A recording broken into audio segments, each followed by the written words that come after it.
Buenos días, amigos. Hoy vamos a hacer un diálogo especial. Vamos a dejar un poquito la rutina del título económico y del comentario macroeconómico, o últimamente muy social, y vamos a tratar de aprovechar la aparición de un libro para discutir algunos temas con cierta perspectiva, aunque no siempre se puede despegar mucho de la coyuntura. Primero presento al invitado, que es Guillermo Oliveto. Guillermo es asesor estratégico de empresas, es especialista fundamentalmente en sociedad, consumo, marcas, comunicación, y sobre todo es el autor de este libro, Argenchip, que apareció ¿hace cuánto? Hará un mes. Un mes. Está nuevito. Argenchip, de la Argentina circular a la oportunidad histórica en la era del ciudadano consumidor. Bueno, ustedes lo conocen, Oliveto, ha estado varias veces en el programa. Obviamente la materia siempre es el consumo, la adecuación de los distintos segmentos a la evolución macroeconómica, es lo que estuvimos haciendo todos estos años, pero aquí es como que te soltaste a tratar de dar una visión más global, ¿no? O más integral. Más integral, José, porque después de 10 años donde el consumo tuvo un rol muy fuerte, lo que empecé a mirar era la profunda correlación que había entre los vaivenes del consumo y los vaivenes de la política. O sea, lo que planteamos en este libro es que para la sociedad argentina, por ser además una sociedad prototípicamente de clase media, comprar o no comprar, poder irte de vacaciones o no poder irte de vacaciones, no son temas como a veces algunos macroeconomistas suelen tildar menores, sino que son temas que a la gente le importan y que después terminan definiendo hasta una elección clave como fue la última elección presidencial o la última elección legislativa, cuando el consumo no traccionó tanto y la economía no andaba tan bien y la gente de alguna manera le pasó ese mensaje al gobierno, ¿no? Totalmente. Ahí sí, es apasionante realmente seguir las tendencias en ese campo. Por supuesto, estamos muy acostumbrados a estos últimos 10 años en donde el consumo, ¿cuánto fue? ¿70, 75% del PBI o algo así? Claro, es una parte, sí, claro, una parte muy importante del muy PBI, importante José, del crecimiento. Y con algunos sectores que tuvieron expansiones que solo se podrían encontrar hoy en, no sé, mercados como China o la India, ¿no? Totalmente. O sea, autos 800% arriba, estoy hablando desde la salida de la crisis hasta el 2013. Claro. Motos 700%, electrodomésticos 700%, comida, que es un bien en general mucho más inelástico, 70% de crecimiento. Realmente la Argentina vivió en la última década un boom de consumo y esto impactó muy fuerte en la vida cotidiana de nuestra sociedad. Totalmente. Vamos a hacer un corte, un breve corte, y volvemos. Vamos a hablar un poquito de la clase media, ¿no? Esta vapuleada, adorada, y finalmente variable de ajuste, ¿no? La clase media argentina. Ya volvemos.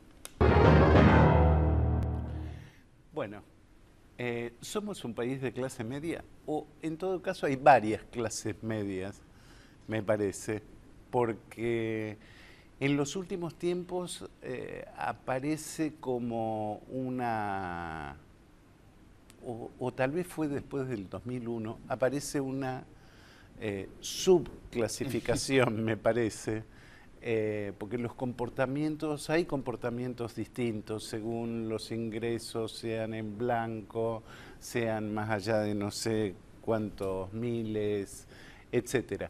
Ahora, lo sorprendente es que los gobiernos en general apelan a la clase media y las convocan. Y finalmente empiezan a desestimarla, a acusarla de los peores hábitos, y finalmente se recuestan en los pobres o en los que de alguna manera dependen de la ayuda estatal, ¿no? Yo creo que ahí hay un error, José. Cuando vos en este país te peleás con la clase media, te estás peleando casi con el ADN de la argentinidad. Te estás peleando con el 80% de los argentinos que creen ser clase media, lo medimos y lo publico en el libro, Claro. aunque solo menos del 50% lo es. Es decir, hay 3 de cada 10 argentinos que creen pertenecer a la clase media, que en realidad técnicamente hoy pertenecen a la clase baja, pero tienen memoria, aspiran, claro. tienen historia, tienen formación, tienen cultura. Entonces, la clase media en la Argentina es un componente central para definir quiénes somos, cómo pensamos, cómo nos gusta vivir. Ahora, pensá que en ese 80% hay de todo, ¿no? Esto es lo que vos decías, Obviamente. hay varias clases medias. Claro. Lo que en su momento teníamos como gran estereotipo, aquel de los 70 a los 80, la clase media del dos ambientes, el autito y Sí. demás, hoy eso quedó como acotado a la clase media alta.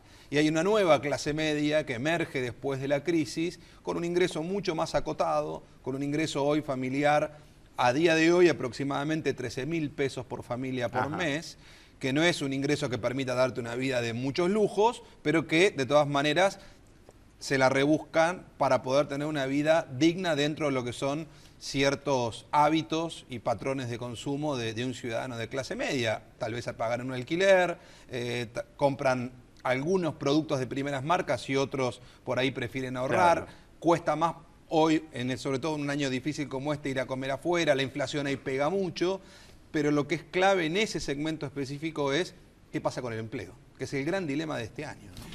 Sí, bueno, y esa era la gran seguridad de los primeros años de recuperación Sí, sin económica, duda, sin después duda. del 2003, ¿no? Lo que cambió mucho en la Argentina fue esta enorme generación de puestos de trabajo. Claro, porque en ese momento, más allá de limitaciones que tenían algunos sectores de clase media, por ejemplo, no hubo un gran crédito hipotecario y cada vez fue más lejana la posibilidad de comprarse una propiedad. Es la gran asignatura pendiente de la esta gran década, José. asignatura pendiente. Ahora, finalmente, como no podían aspirar a concretar gran bien. esa aspiración, claro, se podían ir los fines de semana a la costa o cambiar el coche para Sí. que tuviera un valor de reventa un poco mejor. Es O decir, comprar el televisor nuevo, o comprar o el último celular, televisor, sí, exactamente. claro. Es decir, todo eso con una perspectiva más global, porque los primeros años hubo un tremendo boom de la construcción, de la actividad inmobiliaria. Ahora, también es cierto que mucho de esas compras, de esa reactivación, tenía que ver con sectores de muy alto poder adquisitivo o que estaban en dólares o que por distintas razones después de la crisis de 2001-2002 quedaron muy bien parados, porque ahí también fue el boom Puerto Madero, Sí, las torres, desarrolladores los inmobiliarios. barrios que eran de casas bajas y pasaron a ser Exactamente. Palermo, Caballito, digamos, los barrios emblemáticos de la recuperación Exactamente. inmobiliaria. Y esto es comparable a otras clases medias de la región. No, vos sabés que yo creo que la Argentina tiene la gran particularidad de tener historia de clase media y hoy la clase media está pasando a ser una enorme novedad en la gran mayoría de los países de la región, lo que llaman la Claro. clase C en Latinoamérica. Claro, Pasa claro. en Brasil, pasa en Perú, pasa en México, pasa en países más chicos como Bolivia o como Paraguay. Lo que te encontrás ahí es un fenómeno mucho más parecido a lo que fue el primer peronismo, ¿no? Donde enorme cantidad de gente que viene de las clases populares o de las clases bajas de pronto puede acceder por primera vez a una vida que tiene algunos estándares de clase media. La Argentina lo que tenía era al revés, llegó a tener casi 70% de clase media en los 70 y de pronto en algún punto bajó en el 2002 a menos de 30%. Entonces es como que lo que hay es mucha memoria y una oscilación muy fuerte entre gente entrando y saliendo de esa vida de clase media permanentemente. Por eso nos queda tanta memoria de ser de clase media, aunque muchos no lo sean. Entonces, es distinto el proceso en Argentina. La clase media es más un lugar para volver que un lugar donde estamos llegando. Ahí hay una diferencia con respecto a la región que está inaugurando el proceso de Quiere decir construir que, una clase por media un grande. lado, tenemos nuevos ricos o tenemos otros ricos. Sí, eso ¿No? seguro, porque aparte, como vos decías, la estructura de la economía argentina post-crisis cambió mucho y en ese desparramo que fue la catástrofe del 2001-2002, las cartas se repartieron de vuelta y algunos quedaron muy mal parados, pero otros quedaron muy bien. Y después, José, una economía que creció casi 90% del PBI en 10 años, hubo gente que obviamente hizo mucho dinero y le fue muy bien, ¿no? Obviamente. Una pregunta muy breve esto, antes de pasar a uno de los capítulos de tu libro. ¿Cómo pensás que va a terminar esta etapa? Desde el punto de vista no solo macroeconómico, sino desde el punto de vista social. Me da la impresión que terminamos mejor que en otros periodos. Sí, creo que hoy falta, hoy podemos pensar mejor que lo que fue diciembre o enero, que fueron realmente 2 meses de pánico, uno social y el otro económico. Pero nosotros ya lo veníamos midiendo desde, te diría, abril del año pasado, porque yo tenía la hipótesis de que era falsa la dicotomía que el país se dividía todo K o anti-K. Lo preguntamos, en más de 1.200 casos a nivel nacional. 8% de la gente dijo está todo bien, 46% de la gente dijo está todo mal, pero había otro 46%, o sea, casi la mitad de la población que decía no está ni todo bien ni todo mal. Exactamente. Acabamos de medir aprobación. Ese es el sentido común, se supone. Claro, José, en un punto es muy difícil suponer que con todos los indicadores económicos que vos tenías, todo el mundo dijera que estaba todo mal, digamos, ¿no? Ajá. Inclusive hoy el gobierno tiene un nivel de aprobación razonablemente bajo, cerca del 20%, pero hay medidas de este gobierno que las aprueba el 55 o el 60% de la población. Totalmente. O sea, tenemos una sociedad mucho más crítica de lo que muchos creen. Mucho más crítica en el buen sentido, que es capaz de discernir qué está bien y qué está mal. Y a mí me parece que eso es mucho más sano, además, y tal vez no sea exactamente la agenda que está instalada, creyendo que solo el mundo se divide en fanáticos K o fanáticos anti-K. Yo creo que una buena parte de la Argentina, y sobre todo en la agenda que viene, es mucho más de convergencia hacia el centro, ¿no? Es el último capítulo. Es el último capítulo, antes del epílogo. El capítulo 9, las 4 claves de la Argentina que viene, que es lo que todo el mundo quiere saber, obviamente. Y que de alguna manera la sociedad le va a empezar a reclamar a sus candidatos cuando se formalicen cuando termine sus el mundial, candidaturas. te diría. Claro, exactamente. Falta ahí muy poco empieza para que empiece la cuenta regresiva, me parece. Contame, ¿cuáles son? Mirá, ahí la primera es el rol que tiene el consumo en la economía y en la sociedad como amortiguador social. O sea, yo planteo que la Argentina tiene una enorme oportunidad, pero también planteo que no se puede alcanzar esa oportunidad si uno no convence o persuade a los que tienen que concretarla, que básicamente es la gente. Entonces, los argentinos pueden estar dispuestos a pensar a largo plazo, pero también en alguna manera tenés que ir llevándolos en un corto plazo razonablemente ordenado. ¿Qué quiero decir con esto? Ojo con, de pronto, para bajar la inflación, vengamos con un ajuste clásico, 2 años de frío de la economía y lo arreglamos, porque me parece que durás 6 meses. Yo creo que con el nivel de fragmentación social, que es la otra clave que señalo ahí, que tiene hoy el país, aún después de haber crecido 10 años, tenés 30 veces de brecha de ingreso entre el techo y el piso de la pirámide social, José. La Argentina sigue siendo un país muy frágil. Entonces, es muy difícil gestionarla, se va a necesitar mucha precisión. Y estos son los mensajes que deja el libro.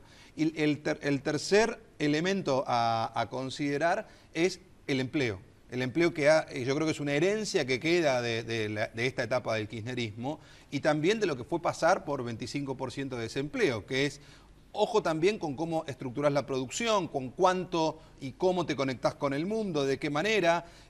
Esta idea de calentemos la inversión en vez de enfriar el consumo, salgamos a exportar, salgamos a vender a Argentina al mundo, porque esta sociedad no tolera un índice de desempleo muy alto, por la fragilidad que tenés y por la vocación de consumir que tiene. Y la última clave que yo planteo ahí es que el país tiene una gran oportunidad, pero que para esto tiene que ser capaz de romper con esta idea de la ciclocrisis, ¿no? Con esta idea de que el país cada 10 años explota. Si nosotros no nos convencemos de eso y no nos sacamos ese chip, que es un poco el planteo del libro, para creernos que alguna vez sí podemos hacer algo como hizo Chile, como hicieron otros países o como están pensando hoy muchos en el mundo a 20 o 30 años, difícilmente podamos aprovechar la oportunidad y sería un enorme desperdicio para lo que la Argentina tiene por delante. Que nos obliga a empezar de nuevo todo el tiempo. Todo el tiempo, no podés amanecer todo el tiempo, José, hay que recorrer el día entero. Totalmente. Entonces, romper todo y decir, no, porque lo que hizo el otro no sirve nada, parece que en algún lugar ni siquiera es lo que hoy está esperando la sociedad. Por eso yo planteo esto de, mucha gente dice que no está ni todo bien ni todo mal, pues en definitiva es cómo se construye sobre lo que ya hay construido. Habrá cosas que cambiar, pero tampoco rompas todo, porque si no, la sensación esa es muy frustrante de otra vez de cero. Hay como una discusión, vos decías, en realidad muchos de los candidatos que se perfilan para el 2015 tienen características similares en cuanto a una serie de cuestiones, en cuanto a... Todos tienen cierta vocación capitalista, todos admiten el rol del Estado en la organización de la economía. Todos de alguna manera plantean, hacen planteos igualitarios y de alguna manera integradores, ¿no? Ahora, también es cierto que hay una tradición o una memoria corta que descalifica los procesos de confluencia o de acuerdos o de pactos o de lo que fuera, muchas veces con la perspectiva de la alianza condenando el formato que alguna vez tuvo la alianza que encabezó Fernando de la Rúa, con el final ya conocido. ¿Cómo crees que lo percibe la gente común? No sé si llamarlo dicotomía, pero sí... Lo hemos preguntado inclusive en el año pasado, que la situación estaba muy tensa, de las medidas que peor daban del gobierno era cuando se peleaba con Macri por los subtes y cuando se peleaba con Scioli por los fondos. La gente decía, señores, dejen de pelearse entre ustedes, porque evitan la solución de algo. Los problemas, es mucho más interesante lo que acaba de pasar estos días con la inauguración de la extensión de la ILIA, donde estaba, vos ves a la presidenta de la Nación, al jefe de gobierno de la Ciudad de Buenos Aires, diciendo, esto no es un pacto, es un diálogo constructivo para solucionar un problema real de la vida cotidiana de los argentinos. Totalmente. O en este caso, sobre todo, de los porteños o de los que viven en la Ciudad de Buenos Aires. Bueno, otro caso, ¿no? Que hubo como una invitada especial al estrado oficialista, cuando Cristina Fernández anuncia el nuevo calendario de vacunación, ¿no? Sí, el otro día en Casa de Gobierno, una presencia llamativa que debería ser habitual. Ahí estuvo María Eugenia Vidal, pero como están los gobernadores, como están autoridades de otros distritos, pueden estar de otros partidos. Sí. Eso Pensá que esta semana está yendo Domínguez con gente de distintos partidos de la oposición a Estados Unidos para trabajar a favor de que se solucione beneficiosamente para la Argentina la causa con los holdouts. Entonces me parece que eso es lo que viene, más allá después de si es en un mismo espacio o no, pero es una confluencia detrás de un objetivo superior, que es tratemos de poner a este país mirando para adelante y aprovechar la oportunidad que tiene, ¿no?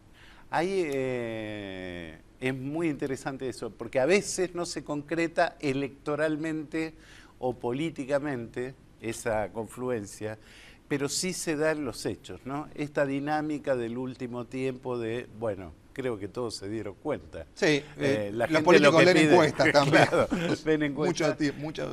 Muchas veces. Soluciónenme estos problemas. Sí, no y sienten a la gente, no importa. Digo, pongan una agenda que sea la agenda no de todos contra todos, sino de cómo trabajan a favor nuestro, que somos los que votamos. Eso es lo que está planteando la sociedad. Te quiero hacer una pregunta por la cual tengo una gran curiosidad, porque cada tanto aparece, sobre todo en momentos de turbulencia, ¿no?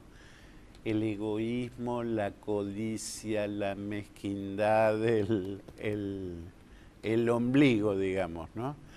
O la idea que ya la vivimos, la experimentamos, de que se acaba el mundo y finalmente uno trata de salvarse, ¿no? O esta filosofía fatalista que a veces reaparece, o a veces hay imágenes que me hacen recordar a esos...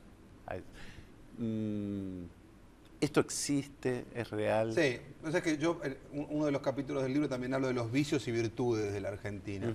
Y digo que uno de sus vicios es la incapacidad de construir cosas colectivas sustentables en el tiempo, versus una gran virtud que es la capacidad de progresar individualmente. O sea, no es que no somos buenos en avanzar y en ponernos un proyecto de mediano plazo, no somos buenos en hacer eso colectivamente, porque Totalmente. siempre es alguien se tiene que ocupar que no soy yo. Es la iglesia, es el gobierno, es la justicia, es la prensa, pero nunca me toca a mí. Y parece que en algún punto eso es algo que también es necesario que cambie y que de alguna manera también está muy gestado por la idea de la ciclocrisis, porque si esto explota, bueno, primero me salvo yo o salvo a los que tengo cerca, ahí Claro. aparece como esa cosa del egoísmo, Claro. ¿no? Ahora, si vos pensás que esto va a tener una proyección razonablemente estable, bueno, te podés volver un poco más generoso, porque no estás con la guardia tan alta a la Totalmente. defensiva. Por eso hay que Totalmente. romper esa lógica. Ahí tiene que ver algo, tiene que ver mucho, creo. El Estado. ¿Harías un balance de cómo funcionó el Estado? Hay como una tendencia global de reconocimiento del Sí. papel del Estado en su función reguladora, ordenadora o como cada uno lo quiera llamar. ¿Cuál es nuestra experiencia? Porque Mira, tenemos experiencias a favor y en contra desde la historia. sí. Mira, José, yo lo que creo es que la Argentina es una y otra antes y después del 2001-2002. El valor del Estado se resignificó fuertemente. Yo decía que hay algunas medidas que gente que desaprueba el gobierno aprueba algunas medidas, entre ellas el caso aerolíneas. Tal vez puedan tener críticas o con alguna cuestión de la gestión, pero Sí, no sí, la es idea de otra- que se haya reestatizado o que se hayan exactamente. comprado los aviones, que ahora se estén comprando los trenes. En ese tipo de Exactamente. cosas la gente reclama presencia del Estado. Y me parece que también lo que pasó en el mundo en el 2008-2009 marcó en la agenda global que esa idea del no límite, de las cosas se van a autorregular solas en extremo, terminan llevando a una implosión. Como bien dijo alguna vez Ricardo Lagos, si dejamos que el mercado todo lo regule, terminaremos teniendo una vida de mercado, ¿no? En algún lugar el Estado tiene que tener un rol de, por lo menos el referee dentro de la cancha. Que esto no es volverse marxista, es simplemente equilibrar mejor lo público y lo privado, que creo que también es lo que viene. Totalmente. Estamos en una especie de reconocimiento del keynesianismo, Sí, finalmente, tal cual. en términos globales, más allá del alineamiento matices, específico digamos, sí, de la de los Argentina. profesionales de la economía, ¿no? Bueno, muy interesante, compren el libro, es muy entretenido y se pueden sacar algunas conclusiones que van a servir para un largo tiempo. Gracias, nos encontramos lunes que viene, Días de Crisis.